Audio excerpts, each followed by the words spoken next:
की आवश्यकता है। तो जैसे प्रातः काल से सायंकाल तक की हर व्यक्ति की अपनी एक दिनचर्या होनी चाहिए।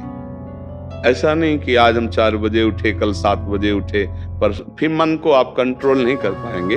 मन के लिए एक दिनचर्या होनी चाहिए कि हमको 10 बजे सोना है, 4 बजे उठ जाना है, तो फिर 4 से 4:15 नहीं होना चाहिए, 4 बजे उठ जाना, ऐसा नियम बना ले। और उठ करके हमको थोड़ी देर नाम जप करना है, थोड़ी देर हमें वाणी जी का गायन करना है, थोड़ी देर हमें ध्यान, एक अपनी दिनचर्या।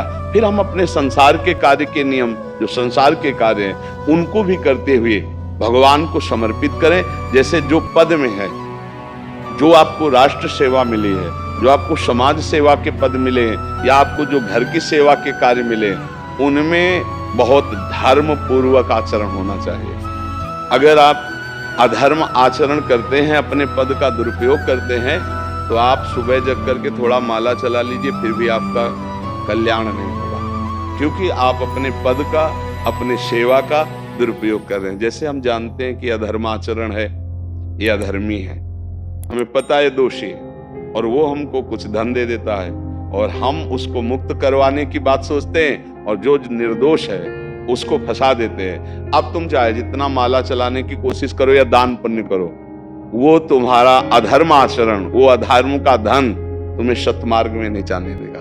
नियम लेना चाहिए कि जिस पद में है, जिस धर्म में है, जिस कर्तव्य में है, चाहे कुछ भी हो जाए, हम अपने कर्तव्य से विमुख नहीं होंगे। जितना जप महान है, उतना ही कर्तव्य महान है। दोनों बातें समझना है। माला फेरा और इसके बाद बेईमानी, अधर्माचरण, इनका कोई नियम नहीं है कि हमें कैसे चलना है, तो वो माला काम नहीं कर पाएगा, क्योंकि उसका तभी सत्य भाव माना जाएगा माला जपला जब धर्माचरण है। धर्माचरण नियम से।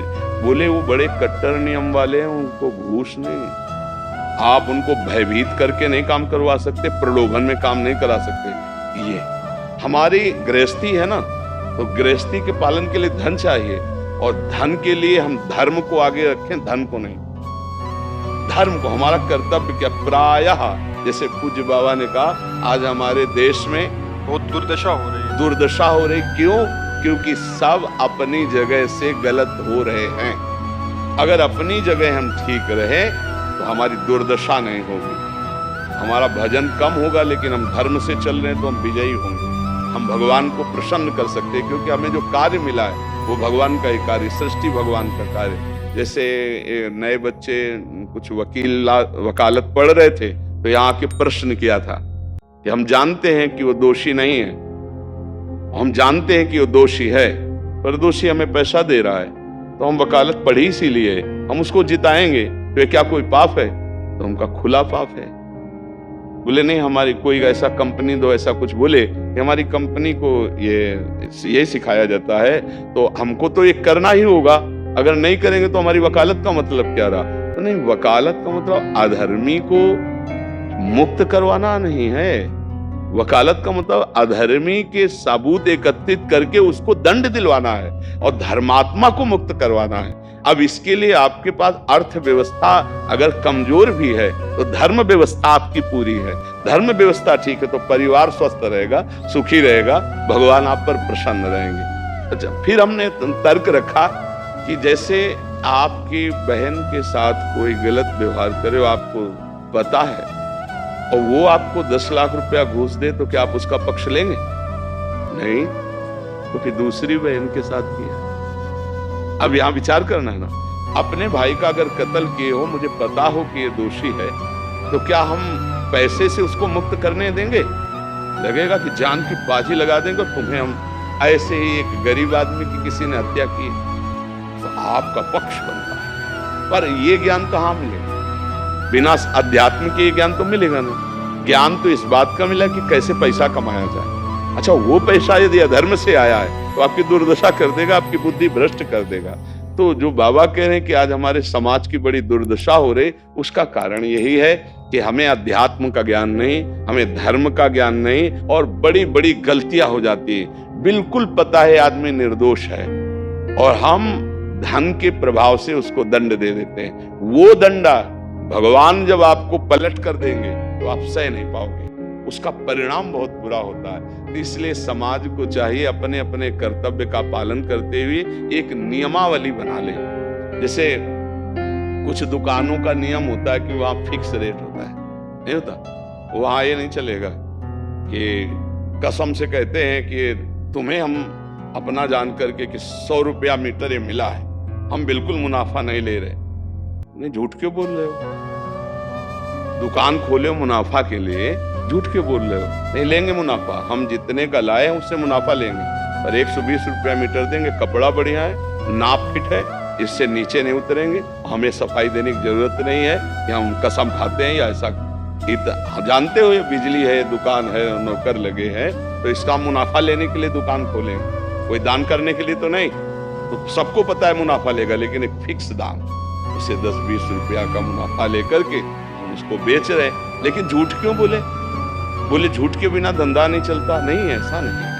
अब असत्य बोलोगे तो उससे जो आपको मुनाफा मिलेगा वो आपकी बुद्धि भ्रष्ट करेगा, और सत्य है कि मुनाफा के लिए है वही चीज, और आप एक फिक्स रेट में दे रहे हैं, बढ़िया। अब अगर आप कोई मिलावट करके भोजन सामग्री दे रहे हैं, आपको पता है तो जो खाने वाले के हृदय में बैठे हुए भगवान है वो तुम्हारे जीवन में मिलावट कर देंगे, तुम्हारा जीवन महान दुखमय हो जाएगा। ये कहां समझा जाता है? एक आदमी सिंथेटिक दूध बना रहा है, उससे कहो ये अपने बच्चे को पिला, नहीं पिलाएगा। फिर ये दूसरे का बच्चा जब पिएगा तो उसकी हालत क्या होगी? दूसरे शरीर में जाएगा तो हालत क्या होगी? वो केवल धन की बुद्धि रखता है। एक आदमी घी में केमिकल मिला रहे हैं, एक ऐसे अभक्ष पदार्थ मिला है, वो स्वयं नहीं खाएगा, लेकिन वो होटलों में भेजा जाएगा, हजारों लाखों लोग खाएंगे, बीमारी बढ़ेगी, उसको रुपया से मतलब है। ये चीज, ये दुर्दशा हर जगह धर्म का ज्ञान न होने के कारण फैल रही, नहीं फैल रही। एक मरीज बीमार है, असली दवाओं में पैसे ज्यादा है, नकली दवा लेकर के असली के दाम में बेच देना, उसको बिल्कुल फायदा ना होना। लेकिन परमात्मा देख रहा है, तुम जानते हो नकली दवा है, वो तो नहीं जानता बेचारा, ज्यादा पढ़े लिखे नहीं, किसान आदमी गांव का आया है, तुमने दे दिया और उसने पैसा दिया असली के। अब वो पैसा तुम्हारी बुद्धि भ्रष्ट करेगा, तुम्हारे परिवार में कलह पैदा करेगा और तुम्हारा पतन कर देगा। ऐसे हर डिपार्टमेंट में, हर विषय में यदि हम अपने धर्म से चले, अपने सत्य से चले और थोड़ा भी भजन होगा, वो आपको उत्तम गति प्रदान करेगा। पर ऐसा कहां समझ में आ रहा? अध्यात्म के बिना भला ऐसा समझ में आएगा? तो इसीलिए कह रहे हैं हमारे देश की दुर्दशा हो गई। पूर्वजों में पहले ये था कि हमारा धर्म नहीं जाना चाहिए चाहे प्राण चले जाए, हमारा चरित्र नहीं जाना चाहिए चाहे सर्वस्व नष्ट हो जाए। आज इसकी कोई परवाह नहीं, तो उसी से बुद्धि भ्रष्ट हो जाती है, जीवन एक पशुवत आचरण वाला हो जाता है, और वो अपने को बड़ा सुखी समझने लगते हैं कि हमारे पास बड़ा वैभव है। लेकिन प्यारे, उस दिन को याद करो जिस दिन तुम्हारा आखिरी समय होगा, ना तुम्हारा फार्म हाउस जाएगा, ना महल तुम्हारा जाएगा, ना बैंक बैलेंस जाएगा, ना कोई व्यक्ति, और ना ये शरीर। अब तुम्हारे कर्म तुमको भोगवाएंगे। उस समय की कौन याद करता है? अगर उस समय की याद हो तो भय लग जाए कि नहीं पाप नहीं करूंगा, क्योंकि जाना है यहां से। अच्छा, कब जाना कुछ पता नहीं, किसी भी समय ट्रांसफर हो सकता है इस शरीर से। तो हमें लगता है कि महापुरुषों के जो वचन है कि हमें एक नियम से जीवन जीना चाहिए, धर्म पूर्वक जीवन जीना चाहिए, अपने कर्तव्य का पालन करना चाहिए। जो हमारे लिए कर्तव्य, आज प्रायः धन प्रधान बुद्धि होने के कारण कर्तव्य स्वभाव हो रहा है। एक विद्यालय में विद्यार्थी के लिए जो गुरु पद में बैठा है, उसका क्या कर्तव्य है? वो अपने कर्तव्य को भूला हुआ है। भला छोटे छोटे विद्यार्थियों को, जिनकी नींव पूरे राष्ट्र सेवा में, समाज सेवा में बन सकते हैं, अगर उनको हम सही शिक्षा नहीं दी तो उनका पूरा जीवन बर्बाद हो जाएगा। अगर उनको हम गलत सपोर्ट कर दिए तो उनका पूरा जीवन बर्बाद, क्योंकि नया जीवन है। और जगह जगह अपने अपने कर्तव्यों का यदि पालन किया जाए तो पूरा समाज सुखी हो जाए। लेकिन कर्तव्यहीनता आ रही, कोई अपने कर्तव्य को नहीं समझ रहा है। तो यही बात महापुरुष जनों को दुख लगता है कि अगर सब अपने कर्तव्य का पालन करें, धर्म का पालन करें, भगवान का नाम जप करें, तो सब सुखी हो जाए। सुख सब चाहते हैं और आचरण दुख वाले करते, इसीलिए सुख नहीं मिल रहा है। परिणाम में हमें दुख मिल रहा है। सच्ची मानना, वो रुपया पूरे परिवार में अशांति पैदा कर देगा। और धर्म पूर्वक 100 रुपया लाओगे और 4-5 परिवार के बैठ के नमक रोटी खाओगे, आनंद से सोओगे, बड़ा प्यार रहेगा, भगवान की कृपा रहेगी। पर ये बात समझ में नहीं आती है। तो ये वृत्ति अगर छोड़ी ना जाएगी तो कुछ भी कर लो, कहीं भी दान पुण्य कर लो, लाभ नहीं मिलेगा। अगर दान देने की बात कही गई है तो धर्म पूर्वक कमाए हुए धन से। अगर आप मेहनत से कमाए हो ना, 10 रुपया दे दोगे ना, तो 10 रुपये का वो आटा लाके अगर 2 रोटी खाएगा तो खूब वजन होगा। और आप 1 लाख रुपया बेईमानी कर रख दोगे ना, तो बैठे बैठे वो गंदा ही सोचेगा, वजन नहीं होगा। उसका गंदा सोचना और आपका गंदा करना, दोनों मिल करके उसके कारण भी तो आप बने ना, तो आपका ही पतन हो जाएगा। उसको तो भगवान बचा लेंगे क्योंकि भगवान की शरण में है। तो मुझे लगता है अधर्म के धन से कभी किसी को लाभ नहीं मिलता। तो अपने कर्तव्य का पालन करते हुए यदि नाम जप किया जाए तो बहुत जल्दी हमको लाभ प्राप्त हो जाए। बहुत सुंदर मतलब ये चर्चा होती है। अगर आप लोग इसको धारण कर लें तो निहाल हो जाएंगे। सच्ची कह रहे, ये जो बातें हैं ये बहुत सुंदर जीवन को पुष्ट करने वाली हैं, पर आप धारण कर लें तो बात है।